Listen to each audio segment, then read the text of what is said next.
got to be up on, man, is the Book of Thoth. Now, the Book of Thoth, man, to me is an even more dangerous book than the Necronomicon. I'm going to be perfectly honest with you guys here. And we have some history on this book too. Whereas like the Necronomicon, nobody's really trying to guard you from getting that book, right? Like it's out there. We hope you don't get it, but like, man, it's real easy. Now the Book of Thoth, this book is not like in publication like this. The real book of knowledge, because there's some supernatural aspects to this book that can't be duplicated. Like, so it's got like the ultimate copyright guard on it. So there's not a whole lot of copies of this out there. There's some books that say that they contain the information, but there's certain things, elements within the book that you can't simply duplicate or don't even appear, right, in other forms, because they can't be copied in that regard. So the Book of Thoth comes from ancient, like actual authentic Kemetic belief system. Now Kemet, of course, was a civilization in North Africa, and we've talked about them previously. Now this book was preserved as a demonic tale, commonly called, this book for occultists. It got reinvented down the road, but still at the same time, this is the history of a local prince or a high priest of Ptah.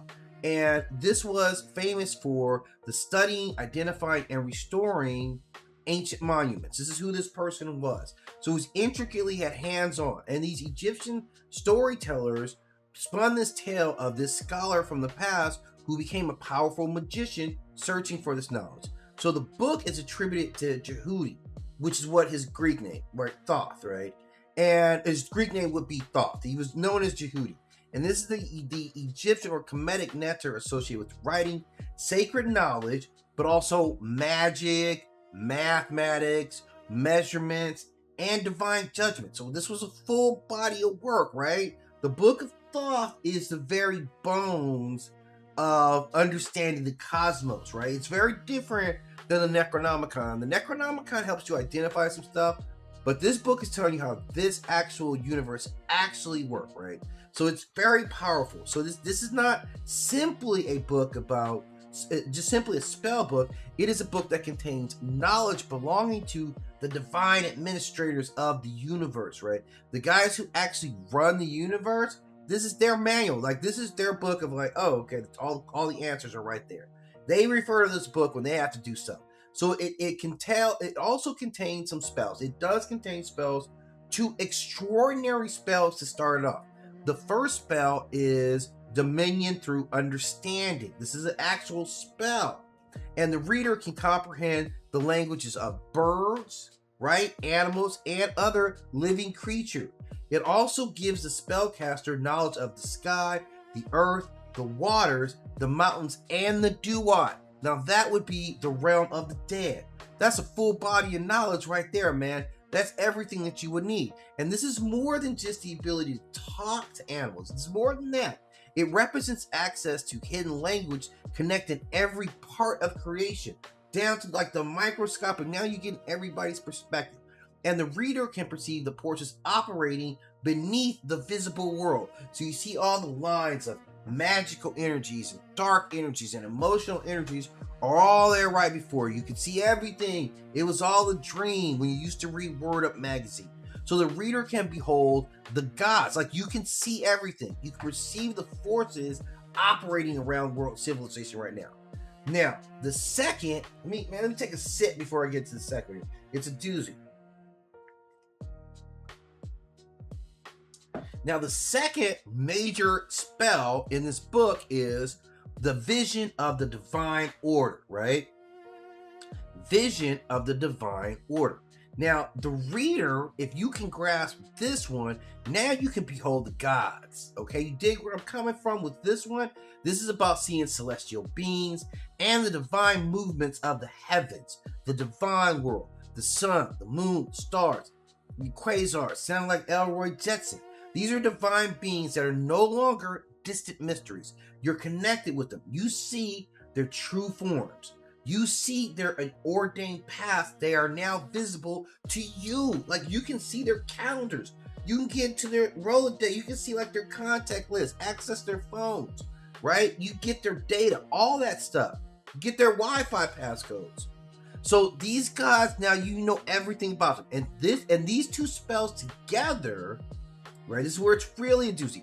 These two spells together promise something closer to a cosmic perceptions.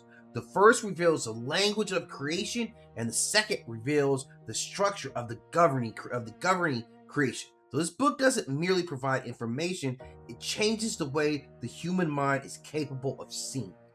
That is the true key right there. Because right now we're not up on game, man.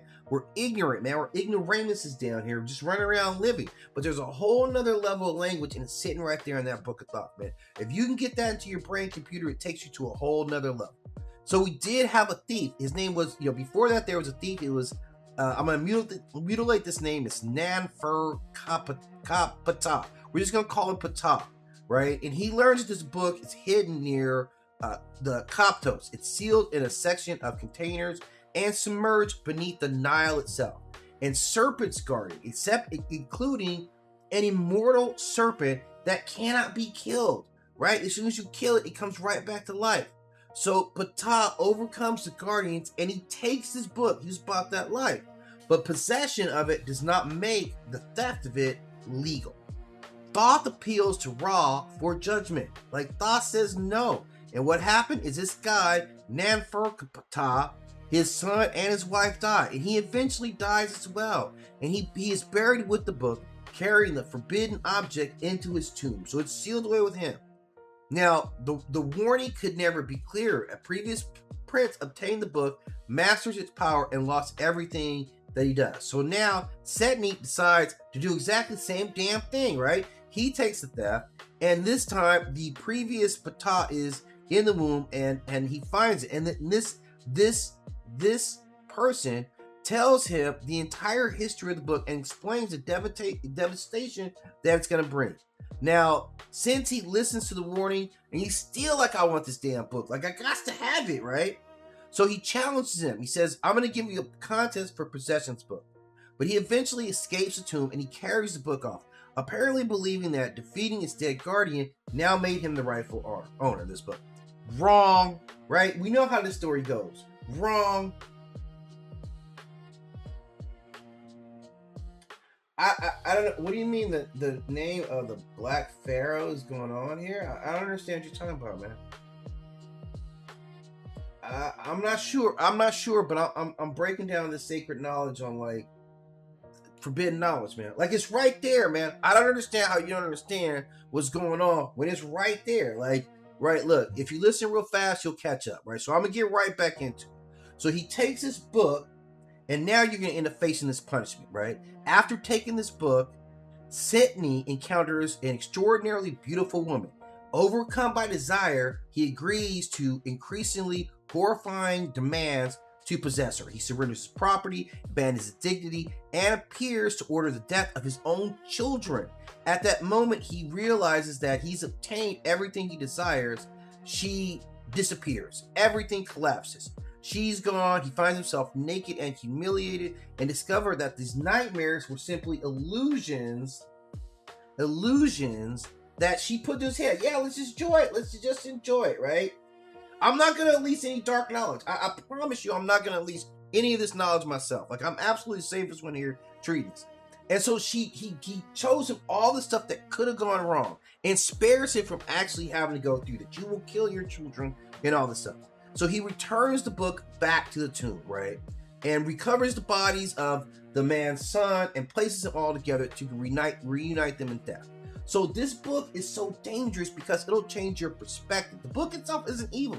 It's just a book of knowledge that's way above your pay grade. That's the problem. You don't have the capacity to handle it. So this is the paradox, is that it's the highest form of knowledge, but you better leave it alone.